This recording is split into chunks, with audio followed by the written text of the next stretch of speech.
அப்படின்னு சொல்லி சொல்கிறாங்க. ஒரு சாமியோட அந்த உருவம் இருக்குல்ல, ஏதோ ஒன்று சிலையோ இல்லை ஏதோ ஒரு உருவம் விதவிதமாக விற்கிது. ஃபோட்டோவை தாண்டி சில விஷயங்கள் விற்கிது. கொலுவில் கூட வைக்கிறாங்க. கொலுவில் வைக்கிறாங்களா, அதை தாண்டி சும்மா நம்ம வீட்டில் ஷோகேஸ்லலாம் வைக்கிறாங்க, அங்கங்கே வச்சுக்கிறாங்க. சிலர் வந்து அதை கும்பிடுறாங்க, சிலர் வந்து கும்பிடுறதில்ல, சும்மா ஷோக்கு மட்டும் வச்சுருக்காங்க. அப்போ அதை உற்பத்தி பண்ணுறாங்க. ஒரு ஒரு விஷயத்த பண்ணக்கூடாதுன்னா உடனே உற்பத்தி பண்ணுறவங்கள தான் சொல்லணும். நீங்கள் எதுக்கு அதை உற்பத்தி பண்ணுறீங்க, இதெல்லாம் செய்யக்கூடாதுன்னு சொல்லணும். அங்கே ஒருத்தன் உற்பத்தி பண்ணி எங்கேயா நம்ம கோயிலுக்கு போனோம்னா அப்படியே வரிசையாக வச்சுருப்பாங்க. நம்ம வாங்கிக்கிற மாதிரி தான், வாங்கிக்கிறதுக்கு தான் வச்சுருக்காங்க. அப்போ உற்பத்தி பண்ணுற இடத்துல தடுக்காமல் புழங்குறவங்கள்ட்ட வந்து, அதுவும் யார் ஏப்ப சாப்பியா மாட்டுறாங்களோ அவங்கள போய் எச்சரிக்கை பண்ணுறதுலாம் தேவையில்லாது. எனக்கு தெரிஞ்சு நல்லா குழுவாக சேரணும். சிவனை பற்றி நல்லா தெரிஞ்சுக்கணுன்னா ஒரு குழுவாக சேர்ந்து பெரியவங்க கிட்ட, சிவன் பற்றி தெரிஞ்சவங்க கிட்ட நம்ம அதெல்லாம் கேட்டுக்கணும்.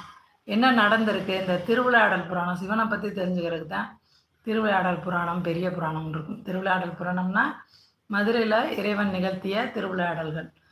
பெரிய புராணம் அப்படின்னா இறைவன் மேலே பக்தியோடு இருந்திருப்பாங்களா, அனுதினமும் இறைவனே நினச்சிட்டு அவங்க சொந்த லைஃப்பில் ஏதாவது ஒரு அடி வாங்குவாங்க. இதை கலந்து அவங்களோட வாழ்க்கை வரலாறு அப்படின்னு சொல்லிட்டு கொடுத்துருப்பாங்க. 63 நாயன்மார்கள் இருக்காங்க, சிவனடியார்கள் வந்து 63. ஆனால் எக்கச்சக்கமாக இருக்கும் எல்லாருமே. அந்த முதல் இடத்துல இருக்கிறவங்க அந்த 63 நாயன்மார்கள்.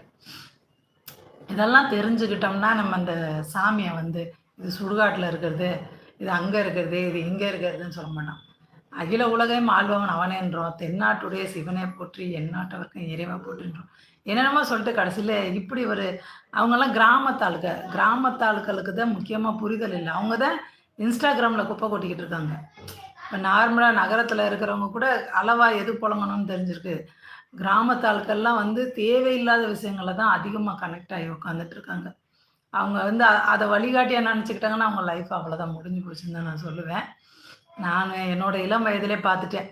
ரொம்ப ஸ்டைலிஷாக இருக்கிறது தான் வாழ்க்கை நினச்சி வாழ்ந்தவங்கலாம் கடைசியில் எப்படியோ ஆயிட்டாங்க நினைப்பேன். அந்த நிமிஷம் நான் இதெல்லாம் பார்த்துட்டு தான் நான் நினைக்கிறேன், நம்ம கண்ணு முன்னாடி ஒரு காட்சி வருதுன்னா அது வந்து நிலையானது இல்லை, அந்த காட்சி மாறும் அப்படின்ற அந்த அந்த உணர்வு எனக்கு இருக்கிறதுனால எல்லாத்தையும் யதார்த்தம் எடுத்துகிட்டு போகிறேன்.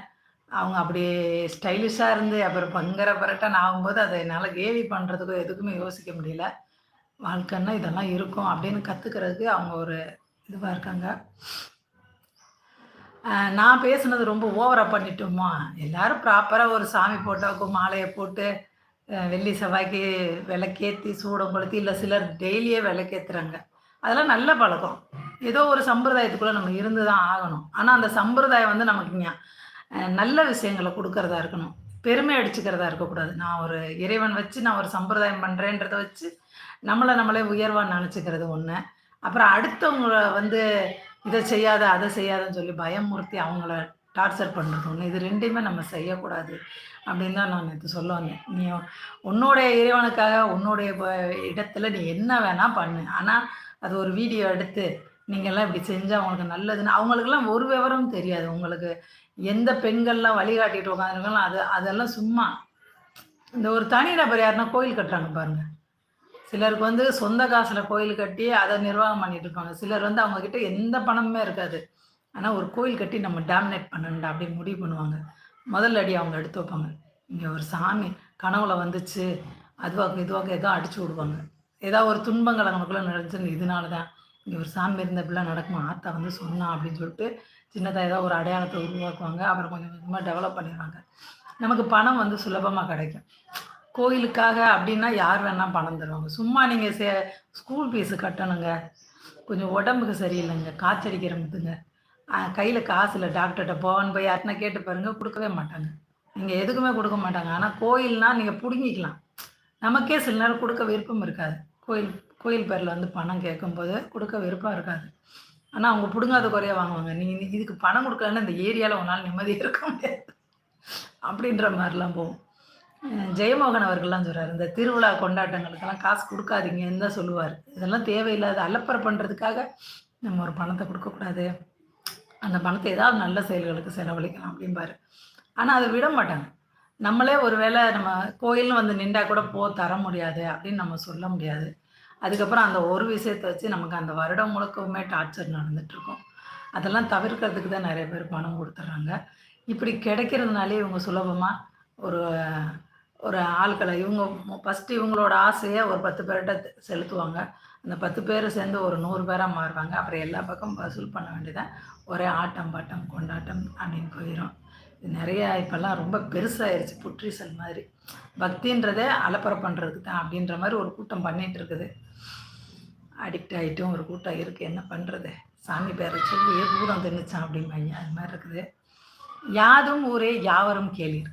இதுல வந்து தீதும் நன்றும் பிறதர வாரான்ற ஒரு வார்த்தை வருங்க.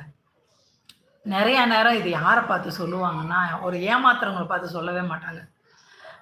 அடி வாங்கிட்டு உட்காந்துருப்பாங்க. யாரோ நமக்கு நெருக்கமானவங்க ஏதோ ஒரு வகையில நம்மள ஏமாத்தியிருப்பாங்க. அப்போ வந்து நம்ம வேதனைப்பட்டு அத யார்கிட்டயாவது சொல்லும்போதோ, ஏதோ ஒண்ணு நடக்கும்போது, அந்த எதிராளி வந்து கொஞ்சம் கூட மனசுல அந்த அவங்களோட ஃபீலிங்ஸ புரிஞ்சுக்காம ஒரு வார்த்தைய விடுவான்.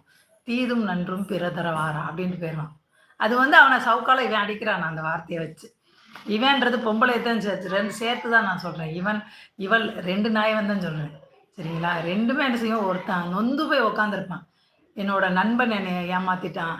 என்னோட பொண்டாட்டி என்னைய ஏமாத்திட்டா. என் புருஷன் என்னைய ஏமாத்திட்டான். என் கூட பிறந்தவங்க ஏமாத்திட்டாங்க. அப்படின்ட்டு நொந்து போய் உட்காந்துருப்பான் அவன். அவனுக்கு ஆறுதல் சொல்றதுக்கு பதிலா தீதும் நன்றும் பிறதர வாரா. உனக்கு நல்லா வேணும் அப்படின்றது அதோட அர்த்தமே. அதான் இவங்க சொல்லிக்கிறது. யார் ஒருத்தவங்க தீதும் நன்றும் பிறதர வாரான்னு சொல்றாங்களோ, அவங்க வந்து சொல்றதோட உள்ளர்த்தம் என்னன்னா, உனக்கு நல்லா வேணும். அதனாலே எனக்கு ரொம்ப கடுப்பு இருந்துச்சு. ரொம்ப நாளாவே இது இருந்துச்சு. சரியா ஒரு காயப்பட்டு நிக்கிறவங்க கிட்ட தான் அந்த வார்த்தைய பயன்படுத்துறாங்க அப்டின்ட்டு. அப்ப இன்னைக்கு நானு தேடினேன். இது யார்டா? எனக்கு இந்த கணியன் பூங்குன்றனார் அப்டின்றது தெரியும். ஆனா, அவர எப்படி நான் கற்பனை பண்ணி வச்சிருந்தேன்னா, பாரதிதாசனார் இருக்கார்ல, அவர் மாரி ஒரு ஆள நெனச்சுட்டு இருந்தேன். அந்த தலைமுறைய சேர்ந்த ஒரு நபர் தான் கணியன் பூங்குன்றனார் அப்டின்னு சொல்லி நான் கற்பனை பண்ணிட்டு இருந்தேன்.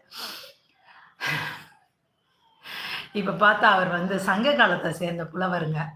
அ 2ஆம் நூற்றாண்டு, 3ஆம் நூற்றாண்டுக்கு இடைப்பட்ட ஆளா இருக்காரு. சரிங்களா? இப்பதான் கொஞ்சம் மனசே சமாதானம் ஆகுது. அவர் யாருன்னா, அவர் ஒரு ஜோதிடராங்க. கணியன் பூங்கன்றார். கணியன் அப்டின்னா கணிதம் பண்றதுன்னு சொல்லுவோம். ஜோதிடத்த வந்து ஜோதிட கணிதர் அப்டின்னு தான் சொல்லுவோம். அது வந்து கணக்கீடு பண்றது தான் ஜோதிடம். அப்படி இருக்கும்போது, அததான் வந்து கணியன். கணியன்னா ஜோதிடர் அப்படின்னு அர்த்தமா. கணியன் பூங்கன்றார். பூங்கன்றனாரு அவரோட பேருங்க. அ அவரோட நான் போற போக்குல ஒரு நாள் பட்டிமன்றத்தில எதுலயோ ஒண்ணா என் காதுல விழுந்துச்சு ரொம்ப வருஷத்துக்கு முன்னாடி. "யாதும் ஊரே யாவரும் கேளீர்ன்னு" சொல்லிட்டு அவர் ஊர் பேர போட்டிருக்காருய்யா. அப்படின்ற அந்த வார்த்தை 2, 3 தடவ விழுந்திருக்கு இது காதுல எனக்கு. அது பட்டிமன்றத்தில பேசுனாய்ங்களா? எதுல பேசுனாங்கன்னு தெரியல. ஆனா ஏதோ டிவி மூலியமா தான் எனக்கு கிடைச்சிருக்கும். ஆ அது அதுவும் மனசுல இருந்துச்சு. சரி அப்படி பார்த்தா, அவர் வந்து சிவகங்கை மாவட்டத்தில, திருப்பத்தூர் பக்கத்தில இருக்கிற மகிபாலன்பட்டியில பிறந்திருக்காரு. அப்ப இந்த எல்லாரும் எப்படி கற்பனை பண்ணி வச்சுக்கிறாங்க, எல்லாரும் இல்ல. இந்த கற்பனைய ஒருத்தவங்க திணிச்சிருக்காங்கல்ல. பட்டிமன்றத்தில பழைய காலத்துல இருந்து இப்போ வரைக்கும் நெறையா உருட்டியிருக்காங்கன்னு மட்டும் எனக்கு தெரியுது. இப்ப யாராவது பேசுனா உருட்டுறாங்கன்னு ஈஸியா கண்டுபிடிச்சிடுறது. ஒரு சின்னோண்டு விஷயத்துல நெறைய பொய்ய கலந்து அப்படியே விலாவரிச்சு சொல்றாங்க. அப்ப பழைய காலத்துல இதே தான் நடந்திருக்கு. இப்ப கொஞ்சம் அபத்தமா இருக்கு. அப்ப கொஞ்சம் நியாயமா இருக்கிற மாரி தெரிஞ்சு, இப்ப கொஞ்சம் அபத்தமா இருக்கு அவங்க பண்றது. இந்த உருட்டுல இதுவும் சேர்ந்தது. கணியன் பூங்குன்றனார். கணியர்னா ஜோதிடர். பூங்குன்றனார்ன்றது அவரோட பெயர். அது ஊர் பேரே கிடையாது. அது ஊர் பேருன்னே சொல்லிக்கிட்டு தெரிஞ்சிருக்காய்ங்க முன்னாடிலாம். அப்ப யாதும் ஊரே யாவரும் கேளீர்ன்னு சொன்னவர் வந்து தன்னோட ஊர் பேர தன் பெயரோட சேர்த்துக்கல. ரொம்ப முக்கியமான விஷயம். Note this point. எங்கேயாவது யாராவது யாதும் ஊரே யாவரும் கேளீர்ன்னு சொன்னவரு அவர் ஊர் பேர போட்டிருக்காருன்னு சொன்னா நீங்க சொல்லுங்க. அது அவர் ஊர் பேர் இல்ல. கணியன்றது அதாவது பூங்குன்றனார்ன்றது அவரோட பேரு. அவர் ஊர் வந்து மகிபாலன்பட்டி. மகிபாலன்பட்டி தான் அவரோட ஊரு. இவர் சங்ககால புலவர். ஆம், புறநானூறு 192வது பாடல் இது அப்படின்னு சொல்லியிருக்காங்க. நான் என்னடா அப்பயே யோசிக்கிறேன். புறநானூறுக்கும் கணியன் பூங்குன்றனாருக்கும் சம்மந்தம் இல்லையே. அவர் வந்து நான் பாரதிதாசனார் லெவலுக்கு யோசிச்சுட்டு இருக்கேன். நான் அதனால நான் அப்படி யோசிக்கிறேன். ஒருவேளை புறநானூறுல இருக்கிற பாடல வந்து இவர் மொழிபெயர்த்திருக்காரா அப்படின்னு பார்த்தா, அந்த அத அர்த்தம் பண்ணவங்க பேர்லாம் வேறையா இருக்கு. புலியூர் தேசிகன்னு இன்னொரு ஏதோ பேர் வருது. அப்ப என்னடான்னு பார்த்தா, அந்த புலவரே அவர்தான்யா அப்படின்னு அப்புறம் தான் எனக்கு புரியுது. இல்ல திருவள்ளுவர் மாரி இவர் ஒரு கேரக்டர் அப்படின்னு அப்புறம் தான் எனக்கு புரியுது. அதனால தான் இத சொல்லுவேன்னு நான் நெனச்சேன். ஒரு ஜோதிடர், சரியான ஒரு ஜோதிடர் வந்து எப்படி நெனப்பாரோ, அத தான் இவர் நெனச்சிருக்காரு. சரிங்களா? ஒரு மிகைப்படுத்தல் இல்லாத ஒரு யதார்த்தமான ஜோதிடர் இவர். யாதும் ஊரே யாவரும் கேளீர் அப்படின்னா என்னன்னா, பூமி உருண்டை இருக்கு பார்த்தீங்களா, இதைத்தான் யாதும் ஊரேன்னு சொல்லியிருக்காரு. ஒரு பூமி உருண்டை நீங்கள் எடுத்துக்கிட்டீங்கன்னா நிலப்பரப்பு கடல் எல்லாமே இருக்குல்ல, இதுதான் யாதும் ஊரே. யாவரும் கேளீர்னா இது எல்லாம் சொந்தக்காரங்க, உறவினர்கள். யாவரும் கேளீர்னா உறவினர்கள், எல்லோருமே உறவினர்கள். யாதும் ஊரேனா எல்லாமே ஊர் தான். பூமி உருண்டைக்குள்ளே இருந்து நம்ம வெளியே இருந்து பூமி உருண்டை பார்த்தோம்னு வச்சுங்க, எல்லாமே ஊர் தான். யாவரும் கேளீர் அப்படின்னா எல்லாருமே உறவினர்கள் தான் அப்படின்னு சொல்லிட்டு அவர் சொல்கிறாரு.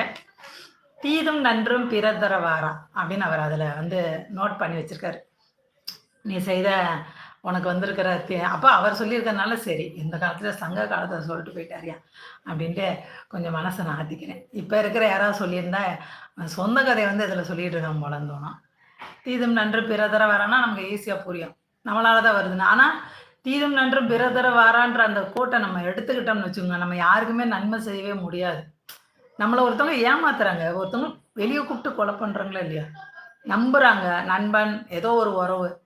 இப்போ நீங்கள் இந்த வருஷம் இந்த 2025 பார்த்தீங்கன்னா நிறையா வந்து கணவன் மனைவியை போடுறது, மனைவி கணவனை போடுறது, பெற்றவங்க பிள்ளை இதெல்லாம் நடக்குது. ஒரு நம்பிக்கையில் அவங்க நம்மளை ஒன்றுமே செய்ய மாட்டாங்கன்னு நம்பி தான் இருக்காங்க. அந்த நம்பிக்கையை அவங்க உடைக்கிறாங்க. அப்போ வந்து அவங்க இறந்து போனதுக்கு உன்னால தான், அதாவது உனக்கு வந்து அந்த உயிர் சேதத்துக்கு நீ தான் பொறுப்புன்னு எடுத்துக்க முடியாது. ஏதோ அவர் ஒரு போகிற போக்கில் அந்த காலத்துக்கு அவர் சொல்லிட்டாரு, அந்த காலத்துக்கு இது சரியாக வருது, இந்த காலத்துக்கு சரியாக வரல. அப்போ வந்து எல்லாத்துலேயும் கொஞ்சம் ஒரு 50 வருஷத்துக்கு முன்னாடி கூட நிறைய பண்பாடு இருந்துச்சு. ஒரு கடன் கேட்கறதுக்கு, கைமாத்து கேட்கறதுக்கு ரொம்ப தயங்கி வேற வழி இல்லாமல் கடன் கைமாத்து கேட்பாங்க. அது கரெக்டாக கொடுத்துடணும். அவங்க சின்னதாக ஒரு வார்த்தை சொன்னாலும் ஐயோ நான் ஒரு மாதிரி அந்த மான அவமானத்துக்கு அஞ்சுறதெல்லாம் இருந்துச்சு. இப்போ மான அவமானத்துக்கு அஞ்சுறது கிடையாது. ஈஸியாக யாருக்கிட்டையும் கடன் கேட்குறாங்க. அதை கொடுக்குற எண்ணமும் கிடையாது. அவங்க திருப்பி அவங்க பொறுமையை இழந்து ஏதாவது ஒரு வார்த்தையை விட்டு அந்த வார்த்தையை தான் பிடிப்பாங்களே தவிர, நம்ம காசு கொடுக்கணும் அதனால தான் அந்த வார்த்தையை அவங்க விட்டுருக்காங்கன்றதெல்லாம் யோசிக்க மாட்டாங்க. நீ எப்படி என்னை இதை சொல்லலான்ற மாதிரி அவங்க போகிறாங்க. இப்போ பண்பை நம்ம தொலைச்சிட்டோம். முன்னாடி நம்மக்கிட்ட இருந்த பண்புகள்லாம் வந்து இப்போ நம்ம தொலைச்சிட்டோம். ஏன்னா நம்ம எதையோ பார்க்குறோமா, அப்போ இதுதான் கரெக்டு போல், நம்ம வாழ்கிற வாழ்க்கை தப்பாக வாழ்ந்துட்டுருக்கோம், இந்த மாதிரி அழிச்சாட்டியமாக வாழ்கிறது தான் சரியான வாழ்க்கைன்னு நம்ம நம்புகிறோம். நம்ம நம்புறனால நம்ம கண்ணு முன்னாடியே சிலர் தப்பான வழியில் முன்னேறி போயிட்டே இருக்காங்களா, அதெல்லாம் பார்க்கும்போது அப்போ நம்ம வாழ்கிற வாழ்க்கை தப்பு, இது வந்து நம்ம என்றைக்கினாலும் செத்து போகிறோம். அதுக்குள்ளேயே நம்ம கொஞ்சம் புத்திசாலித்தனமாக இருந்தோம்னா நம்ம கொஞ்சம் இருக்கிற வாழ்க்கையாக கொஞ்சம் நல்லா வாழ்ந்துக்கலாம். நம்ம பாட்டுக்கு எல்லாத்துக்கும் ரூல்ஸ் வச்சுட்டே இருந்தோம்னா நம்ம வந்து சமூகத்தின் முன்னாடி நம்ம ஒரு கோமாளியாக வாழ வேண்டி வரும் அப்படின்னு நினச்சி நம்மளை பல நேரம் மாற்றிக்கிறோம். அதுதான் பிரச்சனையாக இருக்குது. அப்போ தீதும் நன்றும் பிறர் தர வாரான்றது இந்த காலகட்டத்துக்கு ஒத்துக்க முடியாது. அப்போ யாருக்குமே எதுவுமே செய்ய முடியாது. எனக்கு ஒருத்தன் கெடுதல் பண்ணிட்டான் அப்படின்னு நான் சொல்கிறேன்னா உன்னால தானே இது நடந்துச்சு அப்படின்னா, அப்போ நான் வந்து யாருக்கு எதுவுமே செய்யாத ஒரு ஆளாக இருக்கணும். யாருக்கும் எந்த மாதிரி நன்மைகளும் செய்யாமல் சுயநலவாதியாக ஒருத்தன் வாழ்ந்தான்னா அவனுக்கு வந்து அவன் புலம்புறதுக்கு வேலையே இல்லை. ஒருத்தன் சுயநலவாதியாக இருந்தால் அவன் புலம்புறதுக்கு வேலையே இல்லாமல் போயிடும் அப்படின்றத வந்து சொல்லுது. அது அந்த காலத்து பண்பாட்டு சூழலுக்கு அது நிறையா நேரம் பார்த்திங்கன்னா பண்பாட்டு சூழலையும் நம்ம எடுத்துக்கணும். ஒன்று சொல்லியிருக்காரு திருவள்ளுவரே, ஒன்று சொல்லியிருக்காருன்னா அதில் சரி தப்பு இருக்குது. திருவள்ளுவர் சொன்னது எல்லாமே சரியாக தான் சொல்லியிருக்காருன்னா எடுத்துக்க முடியாது. அதே நேரத்தில் அந்தந்த காலகட்டத்துக்கு அது ஒத்து போகிறதும் இருக்குது நிறையா விஷயம். இந்த அமாவாசை பௌர்ணமியும் கரண்ட் இல்லாத காலகட்டத்துக்கு ரொம்ப நெருக்கமானதாக தான் இருந்திருக்கு. இப்போ நமக்கு செயற்கையாக ஒளி கிடைக்குது, அதனால் அது கொஞ்சம் மாற்றங்களுக்கு உட்பட்டதாக இருக்குது.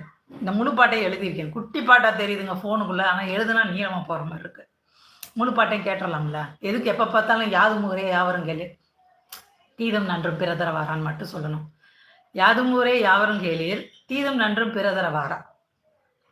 நோதலும் தனிதலும் அவற்றோர் அன்ன.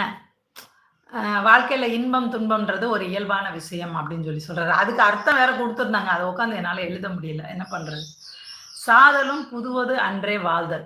சாதல்ன்றது இயல்பான ஒன்று தான் அப்படின்ற மாதிரி சொல்லியிருக்காரு. ஒரு ஜோசியக்காரர் வந்து சொன்னால் எப்படி இருக்குமோ அப்படிதான் இருக்குது. வாழ்றதுலேயும் நமக்கு நிறைய துன்பங்கள்லாம் வருதுல்ல, அதை பற்றி நம்ம பெருசாக கருதிக்க வேண்டாம் அப்படின்றத அவர் சொல்ல வர்றாரு. இனிது என மகிழ்ந்தன்றும் இளமே, முனிவின் இன்னாது என்றாலும் இளமே அப்படின்ட்டுருக்காரு.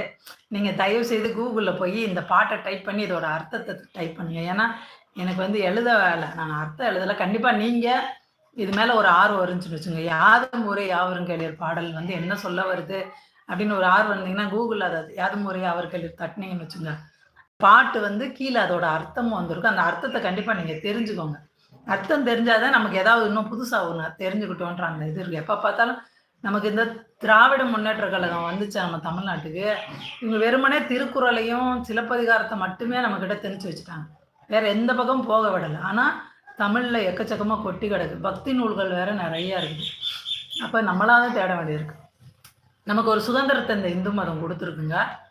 அ ஆனா நம்ம என்ன செஞ்சுர்றோம்னா, நம்ம அதுக்கான நேரத்த ஒதுக்குறது இல்ல. ஆமா நம்ம ஒதுக்கணும் கண்டிப்பா.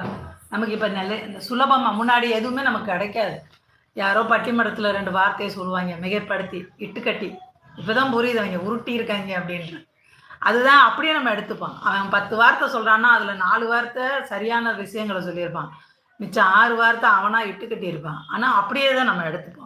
இப்போ வந்து நமக்கு இது வந்து ரொம்ப இந்த ஃபோன்ல தகவல்கள தேடுறதுன்றது நமக்கு ஒரு பெரிய வரம். கடவுளே நம்மகிட்ட வந்து உட்கார்ந்துருக்கிற மாரி. அத நம்ம சரியா பயன்படுத்திட்டு, இந்து மதத்த பத்தி நெறையா இந்து மதத்தோட கிளைகள் இருக்குது, வழிபாட்டு முறைகள் இருக்கு. எல்லாத்தையுமே நம்ம தேடி, நம்ம கொஞ்சம் கொஞ்சமா அதுக்கு டைம் ஒதுக்கி பண்ணிட்டே வந்தோம்னு வச்சுக்கோங்களேன், ஒரு ஒரு 3 வருஷத்துல நமக்கு ஒரு நல்ல புரிதல் கிடைச்சிரும். நம்ம இந்து மதம்னா என்ன? இது என்னதான் சொல்ல வருது? அதாவது இந்து தர்மம். இந்து தர்மம் நமக்கு என்னதான் சொல்ல வருது? அப்படின்றது நமக்கு புரிஞ்சிரும். நான் நேத்து பேசிட்டு இருந்தது கிட்டத்தட்ட வேதாந்தம் மாரி. ஆனா நான் வந்து எனக்கு பெருசா ஒண்ணுமே கிடையாது. நான் மக்கு தான். அந்த வேதாந்தத்தோட சிந்தனை எனக்கு அந்த அந்த எல்லைக்குள்ள புகுந்திருக்கேன். ஆனா தேடல்லாம் நான் எதுவுமே வச்சுக்கல. எதுவுமே வந்து நான் உட்காந்து படிக்கல. ஆன்மீகம் ஆன்மீகம் சார்ந்த தேடல்ல. எதுவுமேனா சும்மா எல்லாரையும் போல கந்த சஷ்டி கவசம், அ காயத்ரி மந்திரம்னு அடிப்படையான சிலது தான் பண்ணியிருக்கேனே தவிர, ஒரு ஆழ்ந்த தேடலுக்குள்ள நான் போகல. போகாதனால நான் எனக்கு சொல்லவும் முடியாது. ஆனா, நான் வந்து பேசிக்கிட்டு இருந்தது நேத்து வந்து நான் பேசிக்கிட்டு இருந்தேன். பூஜை புனஸ்காரத்த நான் வந்து கைவிட்டுட்டேன். அத பண்றதில்ல. அப்படின்ற மாரி சில விஷயம் சொல்லிட்டு இருந்தேன். அது ஒண்ணும் அன் எனக்கே நான் யோசிச்சுட்டு இருந்தேன். இந்த மாரி வந்து வீடியோல சொல்லிக்கிட்டு இருந்தா, அது நம்மள பத்தின என்ன ஒரு சிந்தனை உருவாக்குன்ட்டு, இல்ல வேதாந்தம் அப்படின்ற ஒரு ஏரியாக்குள்ள போயிருக்கோம். ஆனா அது பெரிய கடல். நீங்க இந்து தர்மத்தில பார்த்தீங்கன்னா, அது ஒரு பெரிய ஆலமரம் மாரிங்க. அந்த ஆலமரத்த நம்ம முழுசா பார்த்து முடிக்கிறதுக்கு நம்ம வயசு பத்தாது. கிட்டத்தட்ட ஒரு 20 வயசுலயாவது அத கவனிக்க ஆரம்பிச்சோம்னா, ஒரு 40 வயசுலயாவது நமக்கு சரியான புரிதல் கிடைக்கும். ரொம்ப நாள் தேவைப்படும். அத உள்வாங்கணும்ல. மேலோட்டமா ஒரு விஷயத்த நம்ம கடந்து போனோம்னா சொல்லுவாங்கல்ல. அந்த யோகானந்தர் அவங்களோட குரு சொல்லுவாங்களாம். அந்த மகாபாரதத்தில வார்த்தைகள வந்து திரும்ப திரும்ப மனப்பாடம் பண்ணிட்டே இருப்பாங்க. திரும்ப திரும்ப சொல்லுவாங்களாம். அப்புறமாட்டி யார்கிட்டயாவது கேட்பாங்க போல. "உனக்கு என்ன புரியுது இந்த வரி? உனக்கு என்ன சொல்லுதுன்னு?" அவங்கவங்க ஒண்ணு சொல்லுவாங்களாம். இவங்க குரு வந்து "ஒண்ணும் புரியல" அப்படின்ற மாரி, "இன்னும் இது வந்து அர்த்தம் இன்னும் நான் தேடிட்டு இருக்கேன்" அப்படின்ற மாரி அவர் சொல்லுவாராம். அந்த மாரிலாம் இருக்குது. அப்ப நீங்களா சொந்தமா ஒரு ஒரு விஷயத்த தேடுங்க. ஈஸியா வந்து இந்து மதம்னா வெறும் மூட நம்பிக்கைகள உள்ளடக்கியது, பார்ப்பனர்கள் புகுத்தியது அப்படின்னே கொண்டு போயிட்டே இருக்காங்க. நம்ம இங்க கோயில் வழிபாடு ஃபுல்லா அவங்க தான் பூஜை பண்ணிட்டு இருக்காங்க. எல்லாம் ப்ராப்பரா போயிட்டுருக்கு. அதில கவர்மெண்ட்டுக்கு ஒரு வருமானம் வருது. எந்த கோயிலுக்கு செலவழிக்கணுமோ அதுக்கு செலவழிக்குது. நம்ம இதெல்லாம் தெரிஞ்சுக்கிட்டோம்னா, இத கேள்வி கேட்கலாம். கவர்மெண்ட்ல வந்து கல்லுல கட்ட வேண்டிய இடத்துல அவங்க சிமெண்ட்ட வச்சு கட்டுறாங்க. ஒரு பழைய கோயில் இருக்குன்னு வச்சுக்கோங்களேன், செம பண்றாங்கன்னு வச்சுக்கோங்களேன். அப்போ வந்து அந்த அந்த அது அந்த கோயில் என்ன கல்லால கட்டப்பட்டிருக்கோ, அந்த கல்ல தான் பயன்படுத்தணும். பொதுவா கோயில் கற்களால தான் கட்டப்படுன்றாங்க. சிமெண்ட் பயன்படுத்தக்கூடாது. சிமெண்ட் கட்டடம் அதோட இணைக்கவும் கூடாது. ஒரு கல்லு கட்டடம் இருக்குன்னு வச்சுக்கோங்க, ஒரு கோயிலு. அதோட ஒரு சிமெண்ட் கட்டடத்த கொண்டு போய் இணைக்கக்கூடாதுன்றாங்க. ரொம்ப நாளைக்கு அந்த கட்டடம் வாழணும். அந்த கட்டடம் இருந்துட்டே இருக்கணும். அது பாட்டுக்கு அழிவில்லாம இருக்கணும்னா, அது சரியான ப்ரொசீஜர ஃபாலோ பண்ணணும் அப்டின்றாங்க. ஆகம விதி ஒரு பக்கம் இருக்குது. அந்த கட்டடத்த வந்து ஒரு ஒரு ஒரு கல்ல அவங்க வேற கல்லு மாத்துறாங்கன்னா கூட, ஏற்கனவே என்ன கல் இருந்துச்சோ, அந்த ஜாதி கல்ல தான் இணைக்கணும். ஜாதின்றது சும்மா அடையாளத்துக்காக நான் சொல்றேன். அது என்ன தன்மையில் உள்ள கல்லா இருக்குதோ, அந்த தன்மை உள்ள கல்ல தான் அதுகிட்ட மாத்துறதுக்கு ட்ரை பண்ணணும். வேற கல்ல கொண்டு போய் திணிக்கக்கூடாது. நான் இப்போ ஒரு பழைய கோயிலுக்கு போயிட்டு வந்தேன். செம்ம பண்ண கோயிலு. ரொம்ப பாழடைஞ்ச கோயிலா இருந்திருக்கும் போல. அத செம்ம பண்ணியிருக்காங்க. எல்லா பக்கம் பாலிஷ் போட்டு வச்சிருக்காங்க. அந்த கோயில்லலாம் சில கற்கள் வந்து எனக்கு வித்தியாசமா இருக்கு. அந்த காலத்துல இப்படி கட்டுவாங்களா? கருங்கல் மாரி இருக்கு. இணைச்சிருக்காங்க. புதுசா இவங்க செம்ம பண்றப்ப அந்த கல்ல இணைச்சாங்களா? என்னன்னு தெரியல. எல்லா இடமும் கொஞ்சம் ஃப்ரெஷ்ஷா இருக்குது. அப்ப இவங்க செம பண்றேன்னு சொல்லிட்டு எதையாவது இணைச்சு விட்டாங்களா என்னன்னு தெரியல. அப்ப முதல்ல நம்மளோட மதத்த பத்தி, நம்ம சார்ந்திருக்கிற மதத்த பத்தின தேடலும், புரிதலும் நம்ம வச்சுக்கணும். அத ஒரு குழுவா இருந்து விவாதிக்கணும். மெயினா WhatsApp குழுவுல வந்து பிஜேபி கட்சியில சேர்ந்துக்கிட்டு அவன் அனுப்புறதெல்லாம் ஃபார்வேர்டு பண்ணிக்கிட்டு இருக்கக்கூடாது. தமிழ்நாட்டில் இருக்கிற மனிதர்களே இந்த ஆன்மீக ஈடுபாடு இருக்கிறவங்க வெறுமனே பூஜை பண்ணுறது, ஒரு சாமி போட்டாவை அனுப்புறது, இந்த மாதிரி வந்து குழந்தைத்தனமான விஷயங்கள்லேருந்து விலகி நம்ம மதத்தை பற்றி ஒவ்வொருத்தரும் எதையாவது எடுத்துக்கலாம். இது என்ன சொல்லுது, அது என்ன சொல்லுது, அது என்ன சொல்லுதுன்னு அவங்க தெரிஞ்சுக்கிட்டத சிம்பிளாக புரிகிற மாதிரி அதை வந்து அந்த வாட்ஸ்அப் குழுவில் ஷேர் பண்ணி இன்னும் கொஞ்சம் நம்ம அடுத்த லெவலுக்கு போகணும். ஞானம்னு ஒரு வார்த்தை சொல்லுவாங்க. அது ஆன்மீகத்தில் கண்டிப்பாக தேவை. அந்த ஞான நிலையை அடைகிறதுக்கு ரொம்ப நாள் ஆகும். எல்லாத்தையும் நம்ம உள்வாங்கி தான் அந்த ஞான நிலைக்கு போக முடியும். அதுக்காக தான் நம்ம முயற்சி பண்ணணுமே தவிர, அந்த நம்ம கண்ணு முன்னாடி சில விஷயங்கள் பார்க்குறோம். ஆன்மீகம்னா இதுதான் அப்படின்ட்டு. அது வந்து நம்ம உள்ள நுழையிறப்ப முதல் படியா இருக்கும். அதுக்கப்புறம் நம்ம அடுத்தடுத்த படிக்கு போகணுமே தவிர, அங்கேயே நின்றக்கூடாது. அதுதான் நான் சொல்ல வரேன். நம்ம கொஞ்சம் அடுத்தடுத்த லெவலுக்கு போனா தான் நம்ம அடுத்த தலைமுறைக்கு ஏதாவது நம்ம சொல்ல முடியும். இல்லாட்டி நம்மளும் தேங்கி அடுத்த தலைமுறையும் தேங்கிரும். பட்டாசு வெடிக்கிறது தான் திருவிழா கொண்டாடுறதுன்னா, நல்ல மேளக்காரனை கூட்டிகிட்டு வந்து டும்மு டும்மு டும்முன்னு அடிக்க வச்சு அவங்க கூட சேர்ந்து குத்தாட்டம் போடுறது, அப்புறம் பட்டாசை டம்மு டும்முன்னு வெடிக்க வச்சிடுறது. இதுதான் வந்து நம்ம ஆன்மீகத்தை வழிபடுறதுன்னு பாருங்க. மார்கழி மாதம் எவ்வளோ அழகான மாதம் தெரியுங்களா? 2 பக்கமும் இங்கனக்குள்ள ஒரு ரேடியா ஒரு பாட்டு ஓடுது. இங்கனக்குள்ள ஒரு ரேடியா ஒரு பாட்டு ஓடுது. இது ரொம்ப நெருக்கமான தூரத்தில். நாங்கள் மார்கழி மாதம்னா பாட்டு போடணுன்ற மனநிலை. அதுவும் காலையில் இன்றைக்கெல்லாம் கர்ற புர்ருன்னு வேற அந்த ரிப்பேராக போயிடுச்சு போல். கிட்டத்தட்ட 1 மணி நேரம் போராடி இருக்காங்க. அந்த ரிப்பேர் முடிஞ்ச பிறகு ஒரு 4, 5 பாட்டை போட்டுட்டு தான் அமர்த்தியே போடுறாங்க. இப்படி ஒரு காட்டுத்தனமான மனநிலையில் வாழ்கிறாங்க. ஸ்பீக்கரு ஒரு பாட்டை, சாமி பாட்டை போட்டு விட்டுட்டா அதுதான் பக்தின்ற அந்த ஒரு அல்பமான நிலையிலேருந்து வெளியேறி வரணும். அதுக்கு நிறைய பேர் இறங்கி பண்ணணும். இந்த பட்டிமன்ற பேச்சாளர்கள்லாம் ஒரு வேஷம் போட்டு கலைச்சிட்டாங்க. நல்லா நம்பினேன். இப்போ தான் நிறைய விஷயம் எனக்கு புரிய வருது. உங்களுக்கு ஃபோன் உங்கள் கையில் ஆண்ட்ராய்டு ஃபோன் இருக்கிறது உங்களுக்கு ரொம்ப நன்மை. நீங்களா தேடுங்க. நிறைய விஷயங்கள் தேடுங்க. கண்டிப்பாக கிடைக்கும். தேடிட்டோம்னு வச்சுக்கோங்க, பாதை அவனே போட்டு கொடுத்துருவான். தேடுற உணர்வு மட்டும்தான் நமக்கு தேவை. பாதை உங்களுக்கு நிறைய தன்னால் வீடியோஸ் வர ஆரம்பிச்சிடும். எதை தேடுறோமோ அது சார்ந்த வீடியோஸ் வருதுங்களா, அதில் வந்துடும். இந்த பாட்டுக்கு நீங்கள் கண்டிப்பாக அர்த்தம் தேடுங்க, சரிங்களா? ஒரு மாதிரி இருந்துச்சு, அதான் சரின்னு போட்டேன்.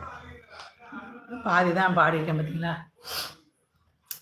யாதும் ஊரே யாவரும் கேளீர், தீதும் நன்றும் பிறதர வாரா, நோதலும் தனிதலும் அவற்றோர் அன்ன, சாதலும் புதுவது அன்றே வாழ்தல், இனிது என மகிழ்தன்றும் இளமே, முனிவின் இன்னாது என்றாலும் இனமே, மின்னொடு வானம் தன் துளி தலை ஈ ஆனது, கல் பொருது இறங்கும் மல்லல் பேர்யாற்று, நீர்வழி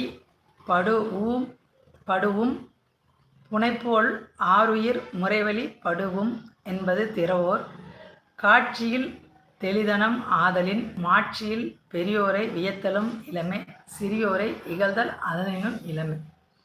இந்த பாட்டை கண்டிப்பாக நீங்கள் யாதும் ஊரே யாவரும் கேளீர் போட்டு இந்த அர்த்தத்தை, ஏன்னா இப்போ நான் அர்த்தம் வந்து நான் எழுதி வச்சு சொன்னால் மட்டும்தான் சொல்ல முடியும். நான் தமிழ் புலமைன்றது எனக்கு ஒன்றுமே கிடையாது. ஏதோ தமிழை வந்து நான் ஓரளவுக்கு 50% பிழை இல்லாமல் பேச எழுத முடியுமே தவிர அதுலேயும் நான் 100% கிடையாது. அங்கேயே அடி வாங்கிடும்.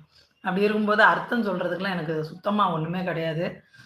நீங்கள் அர்த்தத்தை நீங்களே பார்த்துக்கோங்க. கண்டிப்பாக அது சரியான அர்த்தங்களோடு இருக்குது. இந்த முழு பாட்டையும் நமக்கு வர விடாமல் ஒரு வரியிலேயே முடிச்சு எத்தனை விஷயத்தை இப்படி பண்ணி வச்சுருக்காங்கன்னு நினைக்கிறீங்க? நம்மளை மக்கா வச்சுருக்கிறது நமக்கு முந்தின தலைமுறை தான். அதுலேயும் வந்து எல்லாரையும் ஃபஸ்ட்லேயே எல்லாரையுமே நல்ல படிப்பில் கொண்டு போயிருந்தாங்கன்னு வச்சுக்கோங்களேன், நமக்கு ஒரு வேளை நல்ல விஷயங்கள் எல்லாருக்கும் பரவலாக கிடச்சிருக்கும். கொஞ்சோன்னு சொற்பமான ஆளுக்கு அரசியல்வாதிக, பேராசிரியர்கள், இவங்க மட்டுமே ஒரு விஷயங்களை கற்று வச்சுக்கிட்டு நமக்கு சும்மா பேருக்கு இந்த நாக்கில் சீனி எடுத்து நக்கிற மாதிரி இத்தினோண்டு விஷயத்தை மட்டும் சொல்லிட்டு போயிடுறது. நம்ம வந்து அவங்கள ஆஹா பெரிய அறிவாளிகளையா அப்படின்னு நம்ம நினச்சிட்டு இருக்கோம். ஆனால் அவங்கக்கிட்ட இருக்கிற அறிவாளர் அவங்க தெரிஞ்சுக்கிட்ட எல்லாத்தையுமே நம்மக்கிட்ட கொடுக்கல. ரொம்ப நாக்கணிட்டுன்னு நமக்கு கொடுத்துட்டு போயிருக்காங்கன்றது புரிய வருகிறது. சரிங்க, அவ்வளோதான் இதை சொல்லலாம் தோணுச்சு. கணியன் பூங்கொன்றனார் அப்படின்றவர் சங்க காலத்தில் வந்து அந்த புறநானூறு அப்படின்ற அந்த இதை எழுதினதே அது ஒரு கவிதை நூல். கவிதை தான் முதல்ல வந்தது, அதுக்கப்புறம் தான் உரைநடை. அந்த கவிதை நூலை எழுதுனது 157 புலவர்களாங்க. அதில் ஒருத்தர் கணியன் பூங்குன்றனார். கபிலர்லாம் அதோட சேர்ந்தவர் தான். நக்கீரன்னு சொல்கிறோம்ல, அவரும் இந்த புறநானூறு இதெல்லாம் எழுதின புலவர்களில் ஒரு ஆள் தான். 157 புலவர்கள் சேர்ந்து எழுதின கவிதை தொகுப்பு தான் புறநானூறு. நன்றி.